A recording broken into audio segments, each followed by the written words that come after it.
nos acompañan siempre, todos los días. Y por esa inmensa fidelidad, Señor, que podemos despertar, que podemos ser testigos un día más del pacto que tú hiciste en esa cruz. Que somos testigos vivientes de tu poder, de tu gracia. Somos testigos, Señor, de que ha sido por tu paciencia, ha sido por ese pacto que no hemos sido destruidos, Señor. Nosotros podemos testificarle al mundo y a quien sea de las misericordias de tu palabra, de las misericordias de tu evangelio, de las bondades de ese sacrificio en la cruz del Calvario, porque nuestra vida es un testimonio andante de ello. Padre, yo te pido, Señor, una vez más, que ares nuestros corazones, que ilumines nuestro entendimiento, que abras nuestros oídos, Señor, para que podamos comprender cada día más estas verdades que ya estamos conociendo cada día un poquito más, conforme a tu poder, conforme a tu voluntad, Señor. Padre, que tu iglesia, que no es perfecta, que está siendo santificada, pueda ser perfeccionada en el poder de tu palabra, Señor.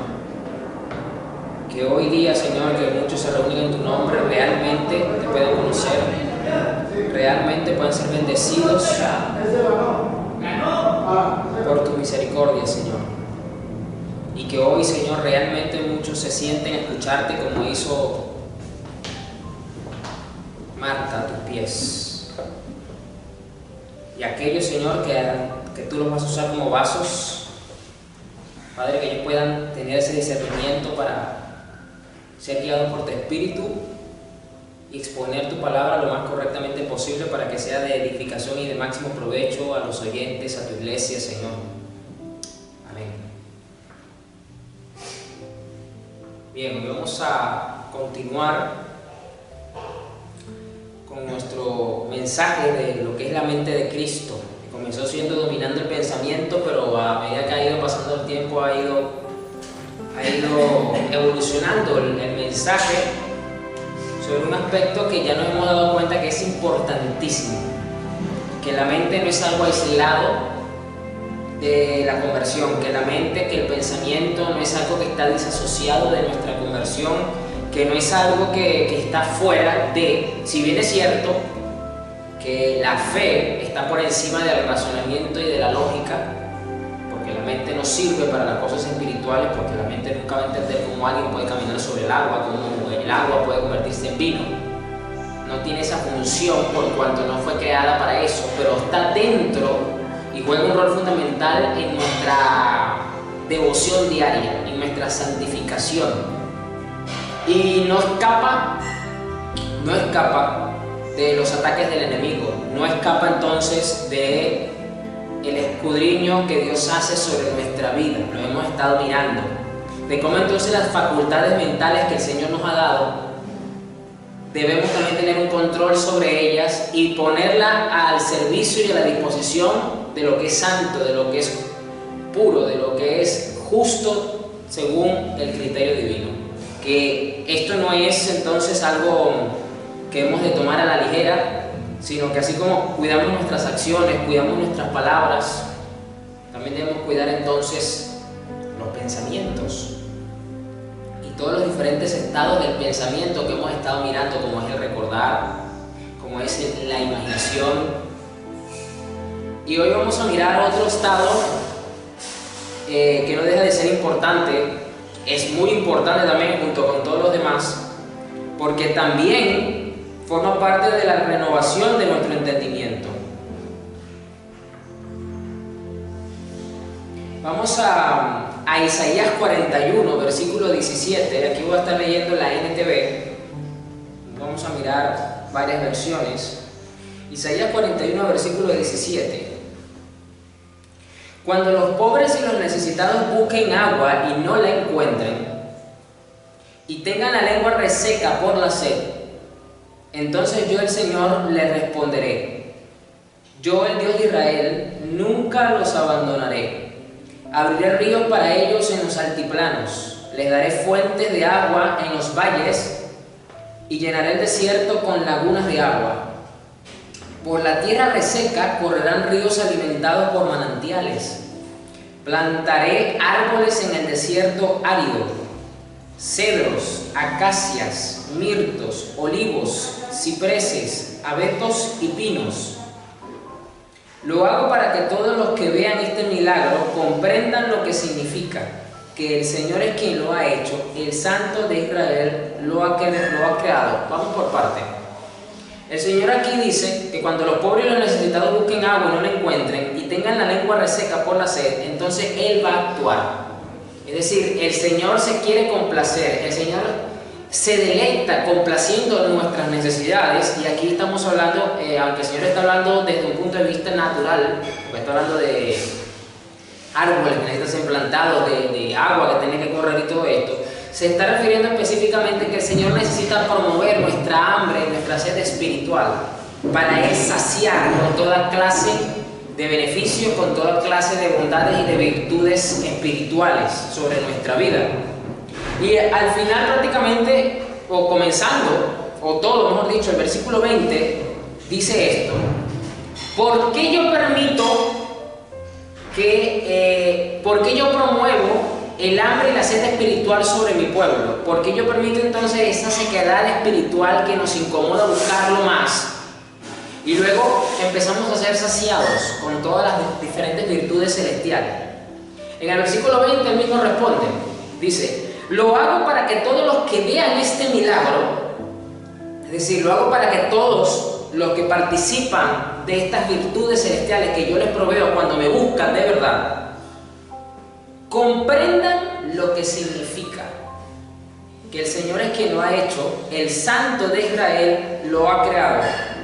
Es decir, el Señor quiere que tengamos entendimiento perfecto, correcto y santo de quién es Él y por qué hace lo que hace y cómo lo hace.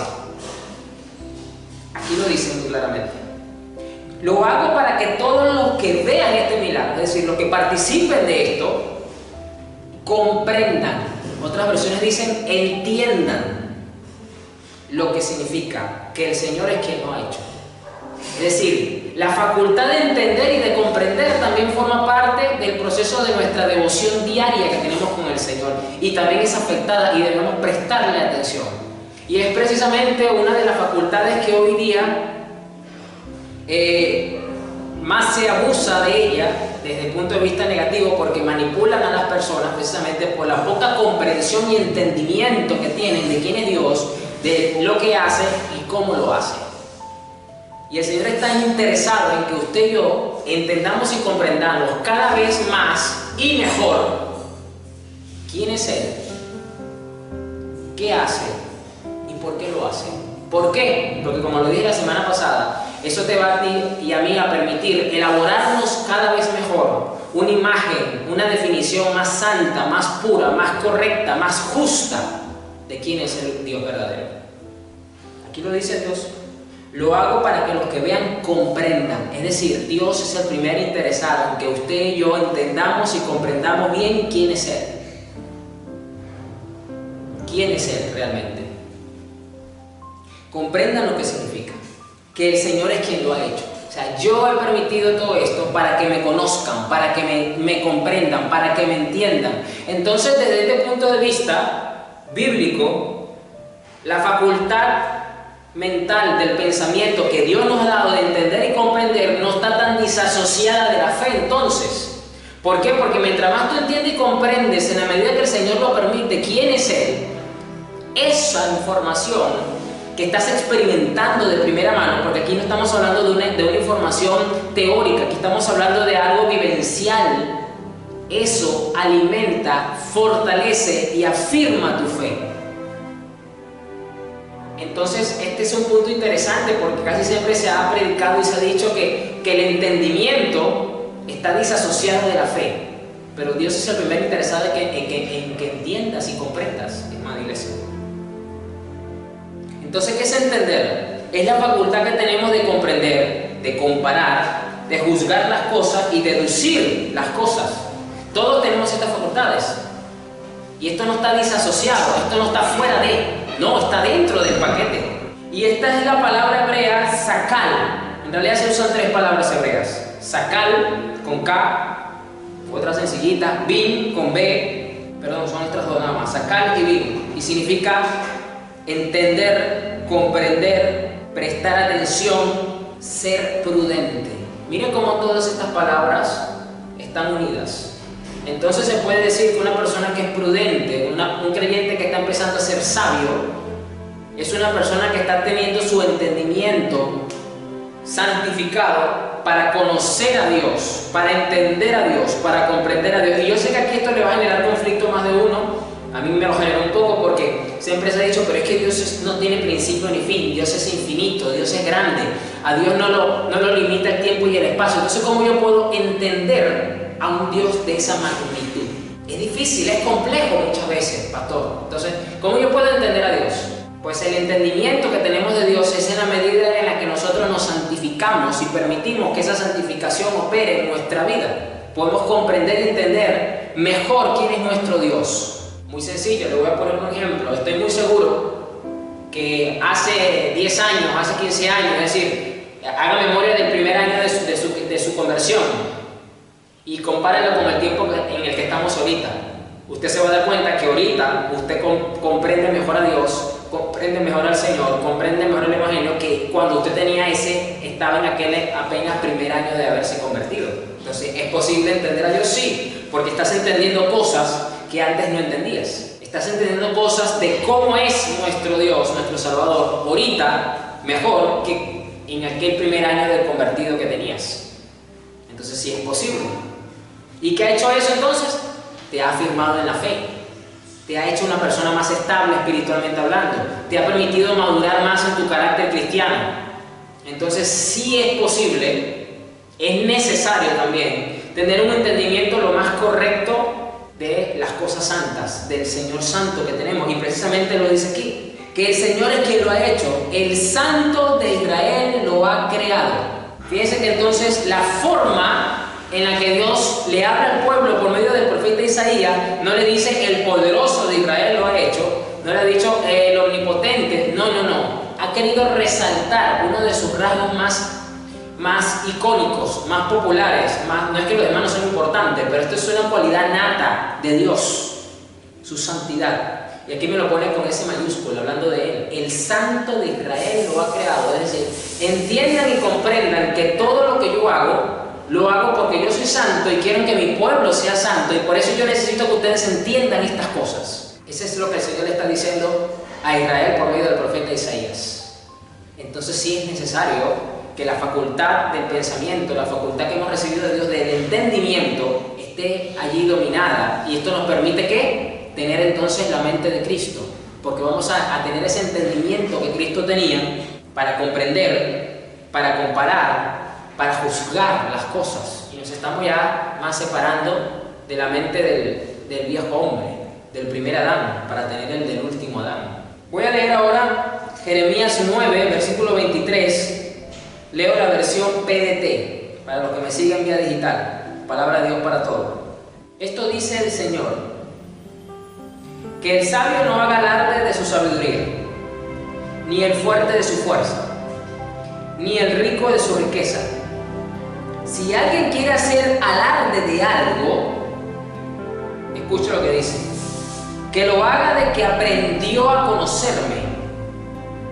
Y mire lo que continúa diciendo: y de que entiende que yo soy el Señor que actúa con fiel amor, justicia y rectitud, pues es lo que a mí me gusta. Interesante estos 2 versos en esta versión. Vamos por parte ahora en estos 2 versículos. Ahora le toca el turno al profeta Jeremías hablarle a su generación, que no fue una generación muy distinta a la generación de Isaías, porque fue una generación dura, fue una generación tibia, fue una generación de israelitas que tendía más hacia la idolatría y de tener una vida de adulterio espiritual constante. Y le tocó al profeta Jeremías profetizarle el juicio de Dios y ver el cumplimiento del juicio de Dios. Lloró por su generación, a tal punto que hasta le llegó a decir a Dios, mira, ¿sabes qué? Ya yo renuncio de esto de ser profeta, yo no quiero ya, búscate a otro, olvídate, yo no quiero decir más nada de estas cosas. Pero el fuego que Dios había puesto dentro de él lo hizo cambiar de parecer. Dijo, no puedo, porque es que este fuego que tengo aquí adentro no me deja, tengo que continuar. Y bueno, en este punto el Señor le dice al pueblo que el sabio no haga alarde de su sabiduría, ni el fuerte de su fuerza, ni el rico de su riqueza. Si alguien quiere hacer alarde de algo, que lo haga de que aprendió a conocerme y de que entiende que yo soy el Señor. Fíjense entonces que la facultad mental, la palabra sacal, está acá presente. Y Dios le dice, si tú te vas a vanagloriar, si tú quieres algo de qué pavonearte, si tú quieres algo de qué presumir, realmente, presume de que me conoces y de que entiendes que yo soy el Señor. Presume de que me conoces y de que me entiendes. Fíjese que el conocer al Señor está estrechamente relacionado con entender al Señor. Y yo estoy, y le repito, no vamos a conocer y a entender al Señor en un 100%. Más bien, empezamos a conocerlo y a entenderlo el día que usted y yo nos convertimos. Y vamos a pasar la eternidad conociéndolo y entendiéndolo. Los ángeles nos llevan en ese aspecto una ventaja porque conocen al Señor y lo entienden, porque están en el mismo nivel y son seres también que llevan mucho tiempo. Pero la relación que tenemos nosotros con él, a pesar de que estamos en la condición actual, no la tienen ellos, que es esa relación de intimidad que ellos no pueden tener. Y entonces el profeta Jeremías le dice, hagan alarde de que me conocen y de que me entienden, que yo soy el Señor, y luego les dice el por qué Él actúa. Es decir, en la medida que vamos conociendo y entendiendo al Señor, vamos descubriendo mejor las cualidades que lo hacen actuar, reaccionar de la forma en la que Él lo hace. ¿De que Él actúa con qué? Con fiel amor, justicia y rectitud. 4 virtudes de su carácter: fiel, unido a la otra, amor, a su justicia y a su rectitud. Entonces, en la medida en la que yo tengo la facultad mental, ¿no? Estoy dominando el pensamiento para entender y comprender las cosas del Señor, empezando por el Señor, voy a poder realmente valorar y hacer alarde de lo que realmente importa en este mundo. Mire, muchas veces nosotros los cristianos conocemos e invertimos mucho tiempo en entender cosas que son triviales y banales en este mundo, ya sea por temas de historia, ya sea temas de geografía, ya sea los animales, películas de la televisión, de una saga que tiene más de 40 años y tiene no sé cuántas películas y series de televisión, y le buscamos hasta el más mínimo detalle para entender otros más amplios. Y como cristianos muchas veces no somos tan detallistas a la hora de entender y comprender muchas otras cosas que nos pueden más bien traer un beneficio espiritual para la eternidad. Yo me atrevería a decir que hay cristianos que entienden y conocen mejor personajes ficticios que a su Señor y a su Salvador. Me atrevería a decirlo. Y aquí puede usted meter cualquier personaje ficticio, es decir, que no existe, que solamente existe en los cómics, existe en las series de televisión, en las películas, en cualquier otro formato, pero que no es real. Conocen e invierten más tiempo para conocer cualidades, detalles de ese personaje que no existe, a aquel que los ha salvado y que sí existe, que sí es real. ¿Por qué? Porque entonces están usando su facultad de entender en aquellas cosas que realmente son triviales y de este mundo, más que en aquellas que tienen mayor valor. Si alguien quiere hacer alarde de algo, que lo haga, de que aprendió a conocerme y de que entiende que yo soy el Señor. Tenemos que crecer en el conocimiento de Dios y crecer en el entendimiento que tenemos de Dios. Las dos cosas van de la mano. Tenemos que aprender a conocerlo, aquí lo dice esta versión, y tenemos que aprender a entenderlo, a entender su señorío, porque aquí está diciendo, y de que entienda que yo soy el Señor, de entender su señorío, de cómo su señorío soberano se ejerce sobre el mundo, sobre nuestra vida, lo que implica ese señorío a profundidad, con detalle. Eso forma parte de nuestra devoción. Mire, en la antigüedad, en estos tiempos donde todavía la esclavitud pues era algo legal, era algo normal, los esclavos pasaban su vida entera de esclavitud buscando conocer y entender mejor a su amo para inclusive adelantarse en las posibles actividades y tareas que el amo les fuese a pedir para tenerlo siempre agradado. Es decir, sobre todo los esclavos que eran los administradores de las casas, por lo menos tipo José, que José era el administrador de la casa de Potifar, pero era un esclavo porque fue vendido como esclavo. Solo que dentro de la casa él fue puesto como el mayordomo, es decir, el esclavo que administraba a los demás esclavos también. José le dijo a la esposa de Potifar: mire, yo no puedo hacer esto por un tema personal y también porque a mi amo no le va a gustar que yo haga eso. Para José poder hacer bien su trabajo dentro de la administración de la casa de Potifar, él tenía que conocer los gustos de Potifar, él tenía que conocer las motivaciones de Potifar, tenía que tratar de entender y comprender la forma de ver las cosas de Potifar dentro de su hogar para él poder hacer bien su trabajo. Es el mismo principio que ahora aplicamos nosotros los creyentes. Tenemos que buscar entender y conocer a nuestro Señor para poder hacer nuestras labores, nuestras actividades, nuestros trabajos de la mejor manera posible. Y para eso usted necesita su facultad mental, usted necesita dominar ese pensamiento. De esa forma estamos desarrollando la mente de Cristo. ¿Dónde vemos esto con Cristo? Cuando usted ve en los evangelios que Él dice esto: mi Padre hasta hoy trabaja y yo trabajo. Mi Padre me dijo y yo les digo a ustedes. Mi Padre y yo uno somos. O sea, Él tenía tal comprensión, tal entendimiento y tal conocimiento del Padre que le permitía tener un discernimiento y un rango de acción muy seguro, preciso y correcto para así siempre agradar al Padre. Tanto así que cuando se está bautizando, ya usted sabe la famosa frase que se dijo ahí y que fue reseñada por los evangelistas: este es mi Hijo amado, en que yo tengo complacencia. Me complace porque me conoce y porque me entiende. Muy importante este punto. Entonces aquí hay una clara referencia sobre esta generación, diciéndole: es que ustedes no me están conociendo realmente. Ustedes dicen conocerme, pero no me conocen. Ustedes lo que tienen son tradiciones religiosas que han pasado de sus padres en sus padres, pero ese conocimiento y ese entendimiento íntimo de quién soy yo, ustedes no lo tienen.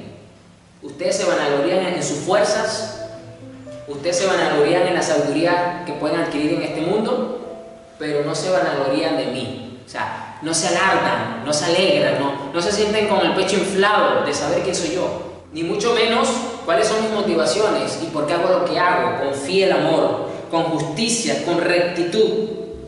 Pues es lo que a mí me gusta. Cuando tú estás entendiendo y conociendo quién es tu Dios y quién es tu Salvador, tú vas a poder saber lo que a Él le gusta, lo que es amor, lo que es fiel, lo que es justo y lo que es recto. Pero necesitamos entender al Señor. Así que el conocimiento del Señor y el entendimiento de quién es Él nos lleva a conocer sus motivaciones. ¿Por qué hace las cosas que las hace? Porque Él es un Dios justo. ¿Por qué hace las cosas que las hace? Porque Él es fiel, porque Él es recto.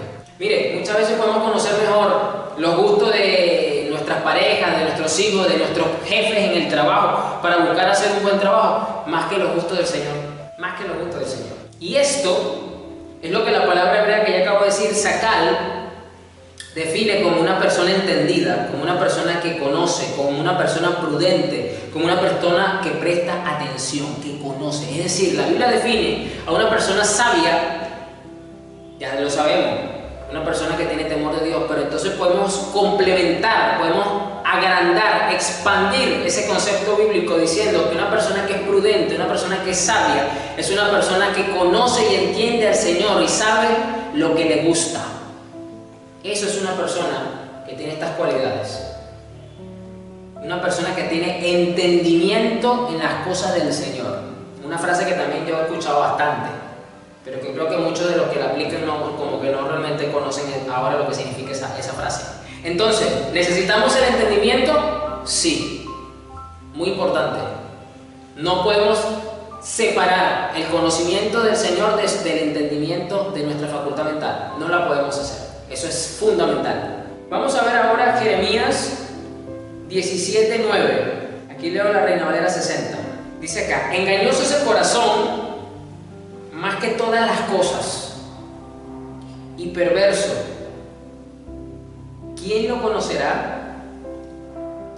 Yo, Jehová, que escudriño la mente, que pruebo el corazón, para dar a cada uno según su camino, según el fruto de sus obras. Voy a leer otra versión del mismo pasaje que acabo de leer, la Biblia de las Américas, LBLA.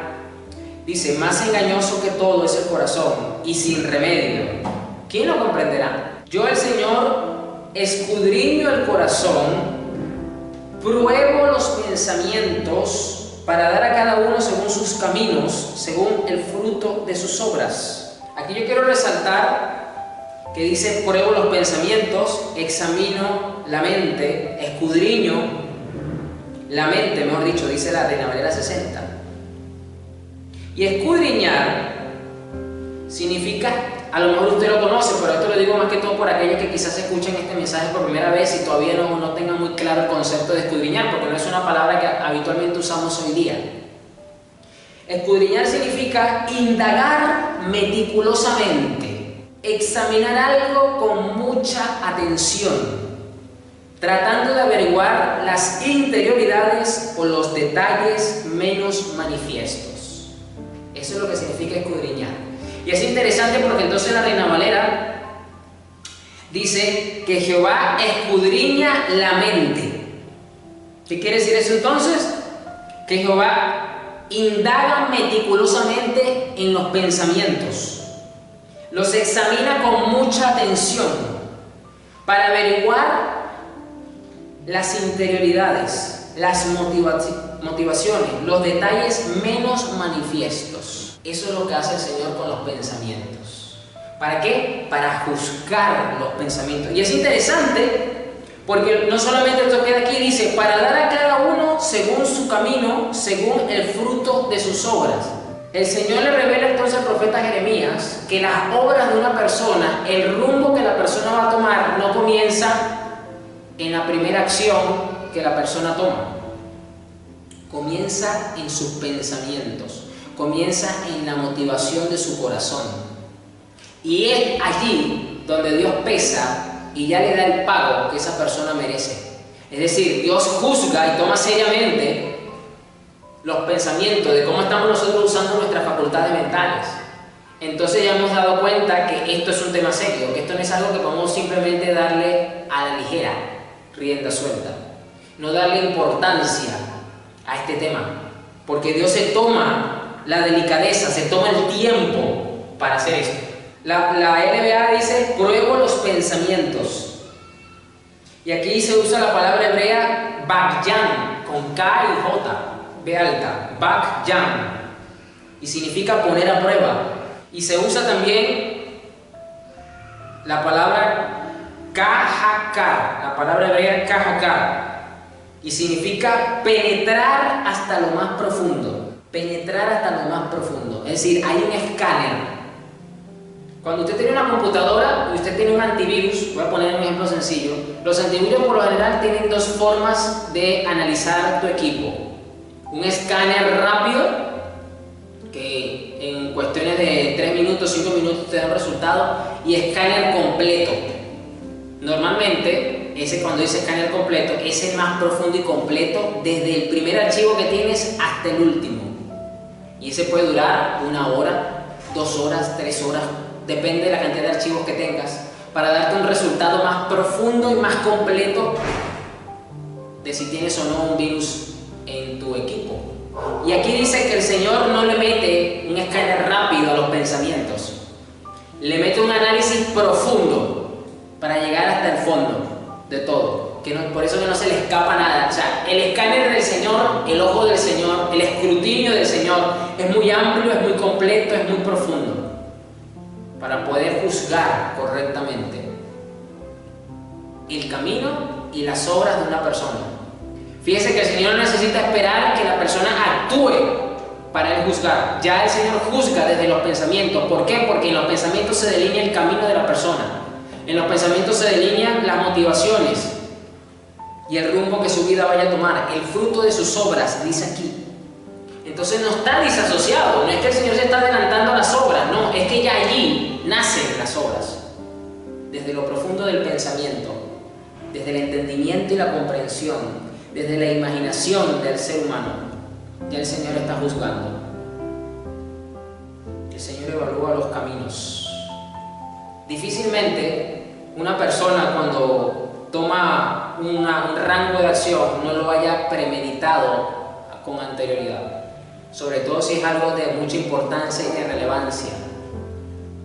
Es raro aquella persona que como dicen por ahí, que piensa en frío las cosas y a los 2 segundos lo ejecutan. No, por lo general la persona tiene un tiempo de meditación sobre eso, analizando todos los pormenores, mirando las posibles consecuencias, y se empieza a gestar las motivaciones que tiene, según las necesidades, según los objetivos planteados, y allí ya se traza un mapa para ejecutarlo. Y básicamente ya cuando lo empieza a imaginar, ya lo está dando por hecho. Y dice, ya esto es un hecho. Y por eso Dios juzga el pensamiento. Dios pone a prueba, y escudriña, cascar profundamente los pensamientos. Por eso que dice, engañoso es el corazón más que todas las cosas.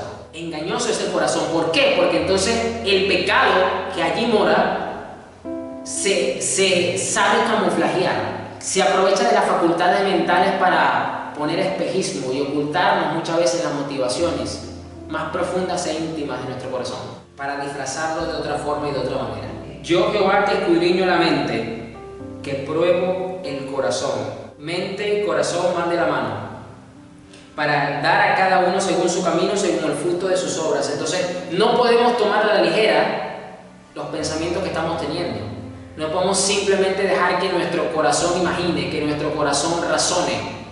Tenemos una responsabilidad como creyentes de vigilar y de mirar hacia adentro de nosotros. Pedirle al Espíritu Santo, Señor, si estoy siendo engañado, si estoy razonando mal al respecto, si me estoy imaginando esto de una forma que no debo, si estoy suponiendo algo que no es, ilumíname. Hazme ver el error de mi pensamiento. Hazme ver el pecado en el que estoy actuando.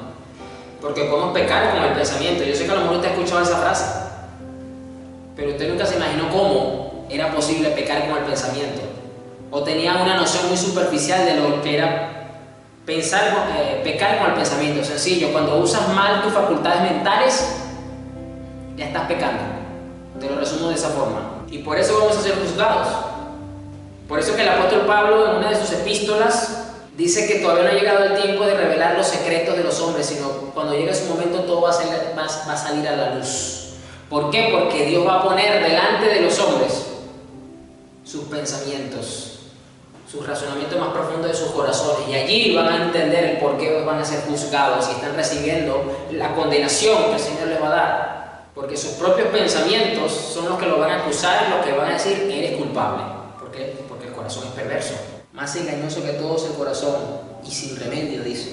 Ahora, ¿qué podemos hacer nosotros, como lo dije ahorita, para prevenir, para velar, para vigilar? ¿Y qué usa Dios también al mismo tiempo?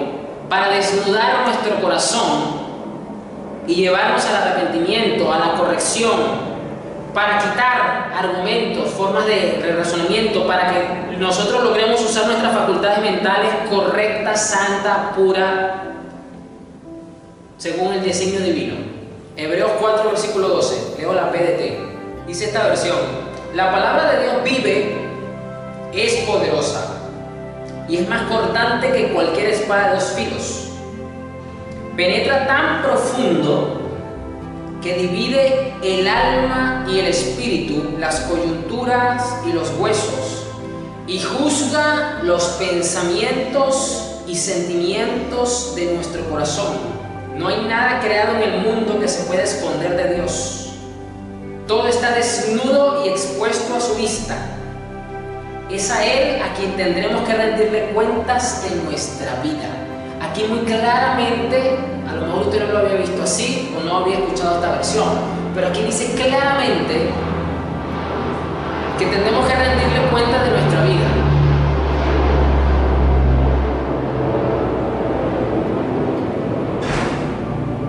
Sí, tenemos que rendirle cuenta de nuestra vida.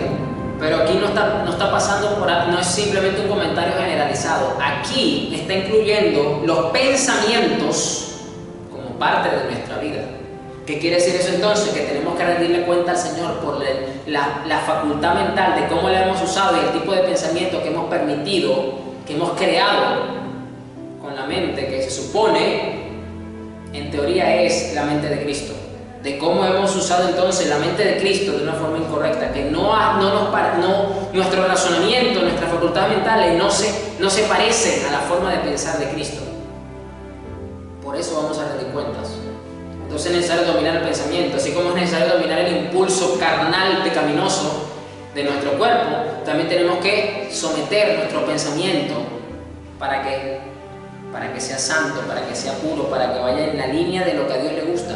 La palabra de Dios vive, es poderosa y es más cortante que cualquier espada de filo. Penetra tan profundo que divide el alma y el espíritu, la coyuntura y los huesos, y juzga los pensamientos y sentimientos de nuestro corazón.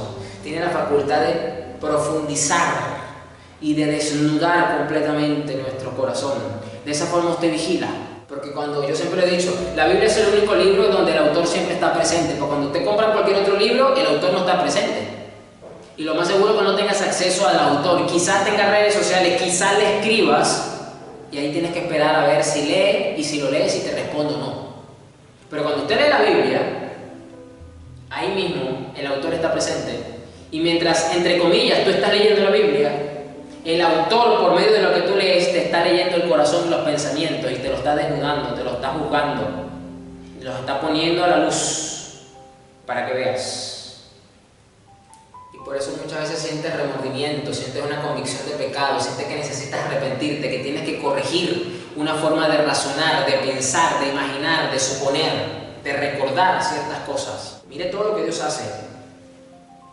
No hay nada creado en el mundo que se pueda esconder de Dios. Todo está desnudo y expuesto a su vista. Esa es la que tendremos que rendirle cuenta de nuestra vida. Entonces, si tenemos esta verdad con la que cierra el versículo 13 que dice que a Él tendremos que rendirle cuentas, ¿cómo entonces nosotros nos vamos a poner atención sobre nuestra mente, sobre nuestras facultades mentales? ¿Qué estamos haciendo nosotros con ella? ¿Estamos dejando que la mente tenga cancha abierta, tenga luz verde para pensar, para usar las facultades mentales a como le convenga? No lo podemos permitir. Tenemos que usar la misma palabra para escudriñar nuestro corazón, nuestro pensamiento, nuestras motivaciones. Y más aún si sabemos que Dios juzga esas cosas y que le da el pago a cada quien en base a eso. Yo creo que vayamos ahora a Efesios 1, versículo 15. Voy a estar leyendo la Reina Valera 2015 ahora. Efesios 1, versículo 15, Reina Valera 2015. Dice así: por esta razón, yo también, habiendo oído de la fe que tienen en el Señor Jesús y de su amor para con todos los santos, no ceso de dar gracias por ustedes, recordándoles en mis oraciones. El apóstol Pablo, pues, recuerda a los hermanos de Efesios en sus oraciones, recordando su amor que tienen, la fe que le han tenido al Señor Jesús. Y esto es relevante si usted toma en cuenta, pues, que en esos tiempos hacer una confesión pública de una fe distinta a la que tenía el imperio o a la que tenían los fariseos era un desafío enorme. Y esto lo motivaba, lo recordaba en su oración y lloraba por la iglesia de Efesios.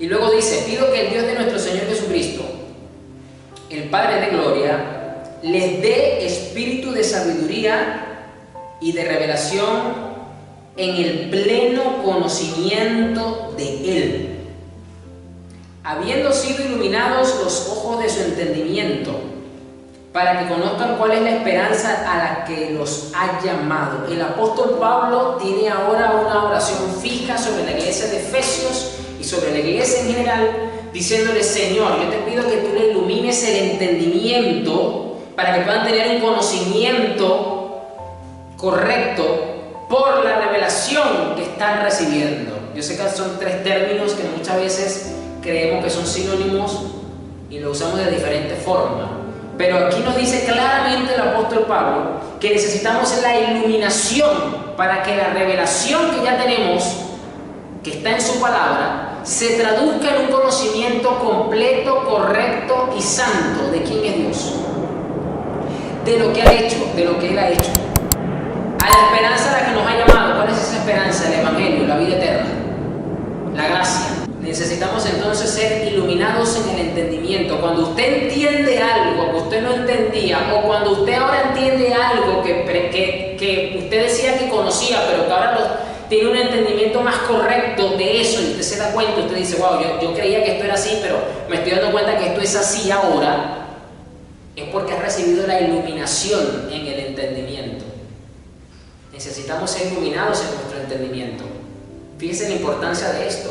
El apóstol Pablo, inspirado por el Espíritu Santo, le dice a la iglesia de los Efesios: ustedes necesitan ser iluminados en el entendimiento para que puedan comprender la revelación que les vengo a traer, que es el Evangelio, y así entiendan mejor la esperanza a la que están siendo llamados, para que entonces entiendan cuáles son las riquezas de gloria de su herencia en los santos, para que así entiendan cuál es la inmensurable grandeza de su poder para con nosotros los que creemos, conforme a la operación del dominio de su fuerza, para que así entendamos que Dios la ejerció en Cristo cuando lo resucitó de entre los muertos y lo hizo sentar a su diestra en los lugares celestiales, por encima de todo principado, autoridad, poder, señorío y todo el nombre que sea nombrado, no solo en esta edad sino también en la venidera. Aún todas las cosas las sometió Dios bajo sus pies y lo puso a Él por cabeza sobre todas las cosas para la iglesia.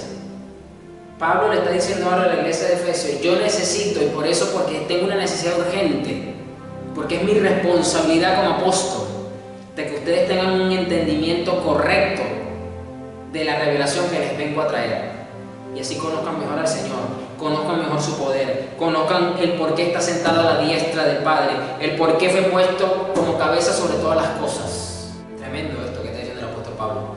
El mismo Espíritu Santo, por el apóstol Pablo les está diciendo: yo soy el primer interesado en que mi iglesia tenga un entendimiento santo, justo y correcto de todas las cosas.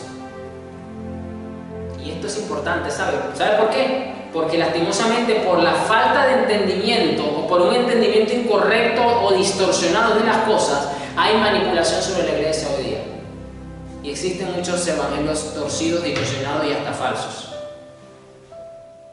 Cuando usted tiene iluminación sobre el entendimiento de estas cosas, usted se abre, usted discierne. Y esto es una oración incesante del apóstol Pablo, que se lo escribió a la iglesia de los Efesios. Entonces Dios necesita que usted entienda para que pueda tener una mayor comprensión de la revelación del Evangelio. Necesitamos iluminación sobre nuestro entendimiento. Esto, si usted quiere, yo sé que usted y yo, así como yo, usted tiene peticiones fijas que usted no cambia en su devoción. Y hay otras que van y vienen en la medida en la que Dios responde, pues usted la va sustituyendo por otras, sobre todo a nivel de necesidades, de problemas, etc. Pero considero yo que todo creyente debería tener dentro de sus peticiones fijas de oración esta: Señor, dame el entendimiento sobre la revelación de lo que ya tú diste a la iglesia. Aquí tienes, si usted quiere aprenderse estos textos de memoria, cítelos en sus oraciones o medite sobre esto. Pero esto debería ser una petición constante sobre nuestra vida. Señor, yo necesito iluminación sobre el entendimiento. Y más, si así como yo, usted ha sido llamado a ejercer el liderazgo dentro de la iglesia en alguna forma en la que está implicada la enseñanza o la exposición del Evangelio y de su palabra, con mucha más razón, esto debería ser una prioridad en su vida. Porque si el mismo apóstol Pablo se lo está pidiendo, recuerde que en aquel entonces la carta le llegaba primero al pastor de la iglesia, el pastor lo leía y luego lo compartía con el resto de la congregación, o sea, leía la carta apostólica a toda la iglesia. Así que el primero que leía esto era el pastor y decía: wow, si lo está diciendo el apóstol Pablo en su carta, entonces yo necesito orar por esto, por mí y por la iglesia. Ahora yo se lo voy a dar a la iglesia. Estamos nosotros creciendo en este entendimiento, estamos nosotros teniendo esta iluminación en nuestro entendimiento. Les dé espíritu de sabiduría y de revelación en el pleno conocimiento de Él, habiendo sido iluminados los ojos de nuestro entendimiento. Es decir, el espíritu de sabiduría y de revelación se hace práctico, se puede disfrutar, se puede aprovechar, es la palabra que estoy buscando, cuando hemos sido iluminados en nuestro entendimiento, porque la revelación ya la tenemos. Son 66 libros revelados, ahí está la revelación. Pero ese espíritu de sabiduría, como lo dice aquí esta versión, y de revelación, en el pleno conocimiento de Él, va a venir, se va a hacer práctico, se va a operar, se va a activar, es cuando tengamos luz en nuestro entendimiento. Nuestra facultad mental tiene que estar iluminada para poder conocerlo con sabiduría, para tener el entendimiento en la revelación que ya tenemos. ¿Cuál es la esperanza a la que los ha llamado? ¿Cuáles las riquezas de la gloria de su herencia en los santos? ¿Cuáles son esas riquezas? ¿Cómo yo aprovecho esas riquezas de gloria de su herencia en los santos? ¿Y cuál es la inmensurable grandeza de su poder para con nosotros los que creemos, conforme a la operación del dominio de su fuerza? Dios la ejerció en Cristo cuando lo resucitó de entre los muertos y lo hizo sentar a su diestra en los lugares celestiales. O sea, usted y yo necesitamos cada día más iluminación en nuestro entendimiento para que podamos entender mucho mejor que Cristo está sentado a la diestra en lugares celestiales, por encima de todo principado y autoridad, poder, señorío y todo nombre que sea nombrado, no solo en esta edad, sino también en la venidera. Esto lo conocemos, esto lo sabemos. Tenemos referencia de esto cuando murió Esteban. Lo estaban apedreando y dice que se abrió el cielo y vio a Cristo sentado a la derecha del Padre. Pero hasta en esto que ya conocemos, y a lo mejor usted se sabe hasta la historia de Esteban de memoria, quizás, no lo sé, pero hasta allí hay una verdad tan hermosa, tan espectacular, que el apóstol Pablo dice: ustedes necesitan iluminación para poder entender lo que significa eso. Y a lo mejor usted piensa que lo entiende. Sí, quizás lo entiendas, pero necesitas mayor entendimiento sobre las verdades que ya dices que entiendes. Lo está diciendo el apóstol Pablo, sino también en la venidera. Aún todas las cosas las sometió Dios bajo sus pies y lo puso a Él por cabeza sobre todas las cosas para la iglesia. Esto es otra forma de decir lo que leímos al principio de este mensaje en Isaías 41:20, cuando dice: lo hago para que todos los que vean este milagro comprendan lo que significa que el Señor es quien lo ha hecho. Isaías está hablando del señorío de Dios y Pablo está hablando del señorío de Cristo, el Hijo, hombre y Dios. Ambos utensilios con una gran diferencia de tiempo, no se lograron conocer nunca, imposible que se conocieran. Están hablando del señorío de Dios en Cristo Jesús. Y Pablo está diciendo: ustedes necesitan iluminación para entender el señorío de Cristo, para comprender a Jesús. Y vamos a concluir en Romanos 12, porque aquí el apóstol Pablo también nos da una verdad, nos sigue enseñando sobre el entendimiento.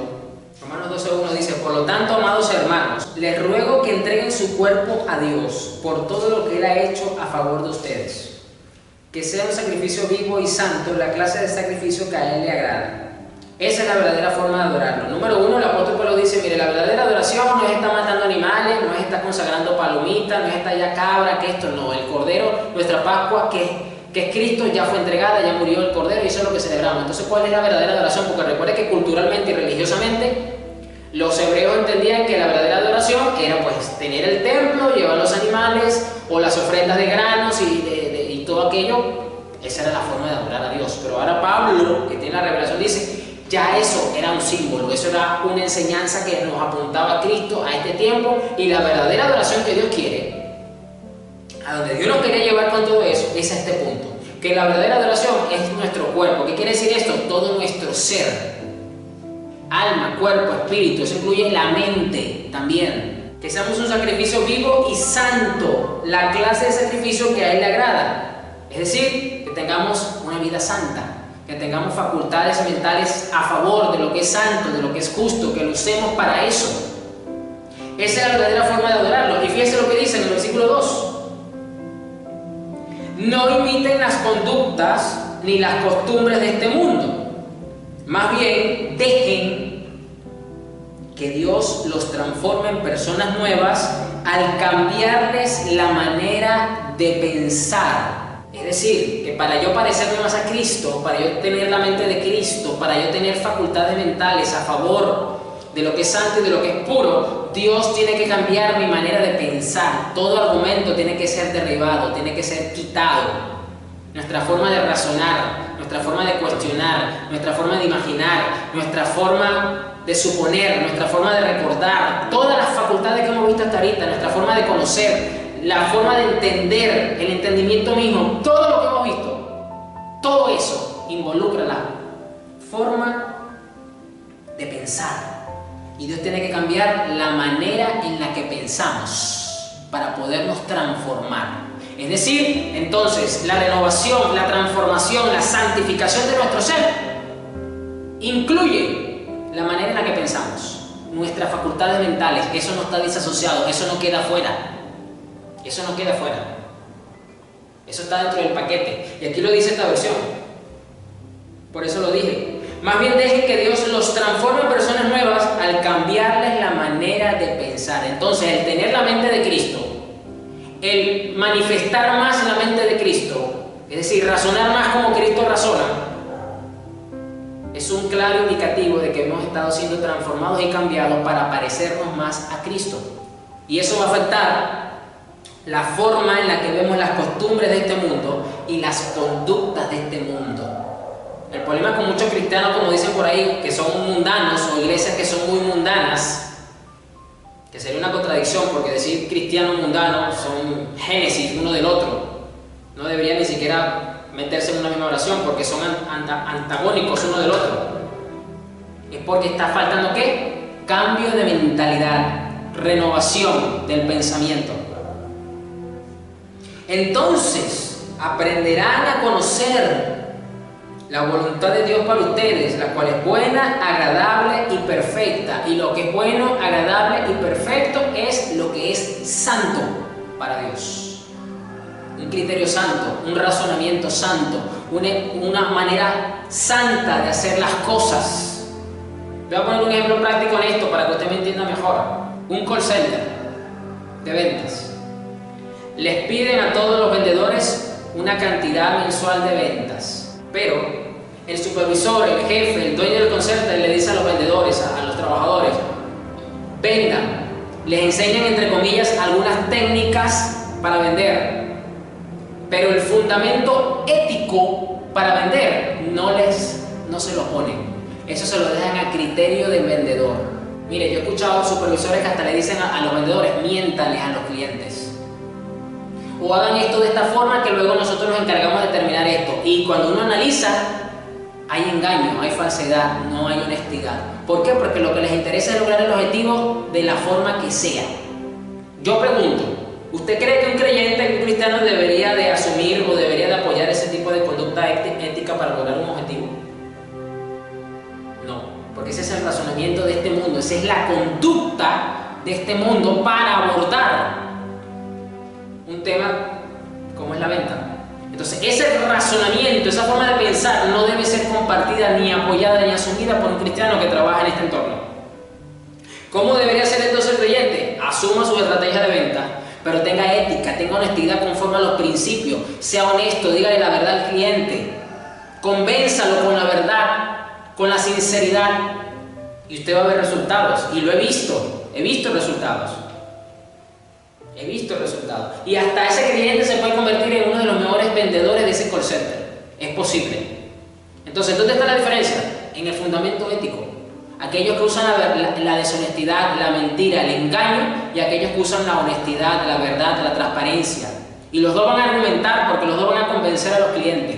Y eso tiene que ver con el razonamiento. Eso es imitar las conductas de este mundo. Eso es imitar las costumbres de este mundo. Lo que pasa es que siempre que usamos esta frase, o las tradiciones, como dicen en otras versiones, creemos que son las tradiciones religiosas, que si ir a las procesiones de los santos, prender una vela a la Virgen tal porque es su fecha, no se está refiriendo a eso solamente. Se está refiriendo a, aquí lo dice claramente, las conductas de este mundo. Este mundo razona de esa forma y por eso se conduce de esa forma. Pero el creyente no. El creyente no. Pero eso pasa ¿por qué? Por ser personas nuevas al cambiarles la manera de pensar. Eso es lo que Dios hace. Y entonces aprenderán a conocer. Fíjense que tenemos que aprender a conocer. Tenemos que entonces que aprender a entender la voluntad de Dios, la cual es buena, agradable y perfecta.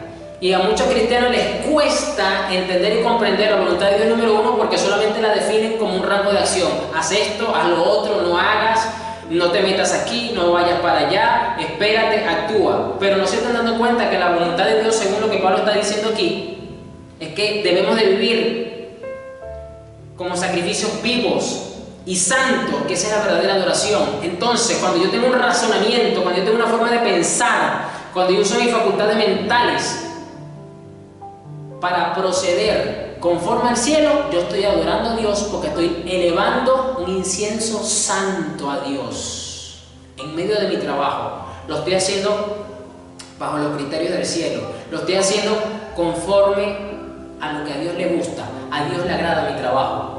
Y estoy adorando a Dios y estoy honrando a Dios con mi trabajo. Y a lo mejor pasé todo el día, porque hay trabajos donde hay política clara, donde no se puede hablar tema de deporte, no se puede hablar tema de política y no se puede abordar temas de religión, porque son temas empresariales para evitar conflictos. Entonces, no puedo poner música cristiana en mi trabajo, quizás tampoco me permitan cantar música religiosa porque me van a decir que estoy promoviendo. Pero eso no quiere decir que yo no pueda estar adorando a Dios. Y esa es la forma de yo adorar a Dios. Y esa es la forma en la que Dios le agrada el incienso que le estoy levantando. Y estoy teniendo la mente de Cristo. Y eso es lo que Dios quiere. De esa forma no estamos imitando las conductas ni las costumbres de este mundo. Y estamos siendo transformados en personas nuevas porque estamos teniendo un razonamiento acorde al cielo y Dios nos va transformando en personas nuevas. Estamos pareciendo a Cristo, y si yo me estoy pareciendo a Cristo, estoy teniendo también más, un poquito más, la mente de Cristo.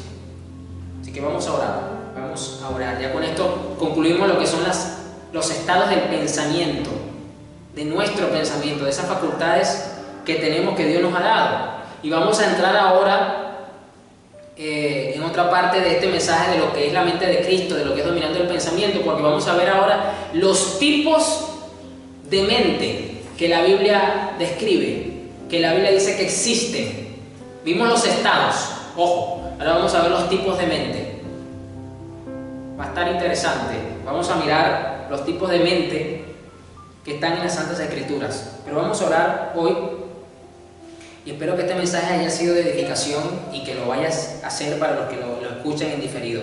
Señor, gracias, porque tú eres bueno, porque tú nos edificas, porque tú nos has hecho ver que tú eres el primer interesado en que todas nuestras facultades mentales estén santificadas y estén siendo transformadas para darles un uso santo, correcto, justo, íntegro, que te agrade a ti, Señor, porque tú escudriñas meticulosamente las motivaciones, los pensamientos más profundos de nuestro corazón, Señor.